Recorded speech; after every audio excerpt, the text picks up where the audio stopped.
Hi guys, today what we're going to look at is one very powerful exercise that will improve your walking, improve your hips, and your low back. If I had to put money on what we are asked the most about in Z Health, it's usually the hips, the pelvis, and the low back. And in our level 1 program, we spend lots of time working on mobility because walking, running, a lot of your basic human motions revolve around how well you can control and move the hips, the pelvis, and the low back, particularly independently. So in our level 1 program, which is called R phase, we spend a lot of time working on basic hip motions, trying to help people figure out where their pelvis is and how to control it. Once you have the mobility back, now we need to work on strengthening, and to do that, we're going to look at 2 different exercises today. They have the same shape. One's going to be kind of the easy version, one's going to be the harder version where we're going to use a step. So for exercise number 1, we're going to work on having both knees locked, all right? The idea is I'm going to lock my right knee, lock my left knee. Now, in this position, I'm going to hold on to something. You can use a chair, you can use the wall in the beginning.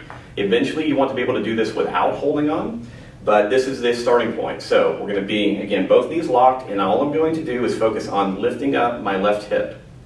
Again, lifting up my left hip, trying to pull my left foot above my right foot, and then I'm going to push down. Lift up and push down.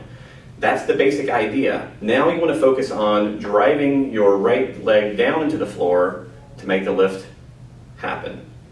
Now, I like to have people do 10 to 15 repetitions of this. Another possibility is to just get in this position and hold for about 60 seconds. And in this position, you can also now start to play with letting go, seeing how well you can control the pelvis. Another thing to be aware of is rotation. A lot of people in the beginning will rotate their trunk. We want to keep everything in a nice straight line. That's version 1. Version 2, once you're able to do that, is you want to go to a step. Now it can be a nice exercise step like this one. It could be a phone book if you remember what those are, not the one on your phone. So anything that will elevate you off the floor a little bit.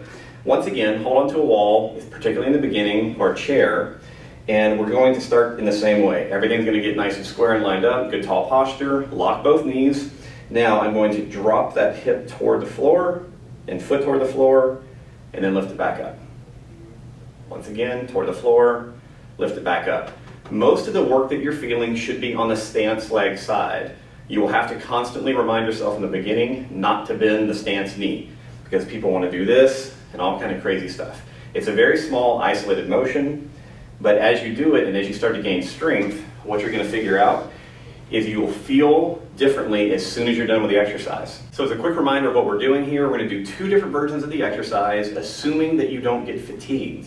A lot of you in the beginning will want to start with version 1, where you're just basically, feet are on the ground, and you're just working on lifting that foot above the other foot, keeping the knees straight.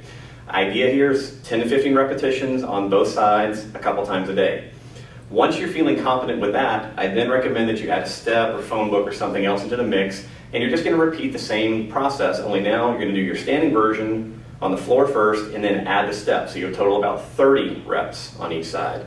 These areas get worked a lot, so they need a lot of strength and endurance. So my recommendation is do a little bit of a walk, do the exercise, and then walk again, and notice what kind of freedom you feel in the hips, the pelvis, and the low back.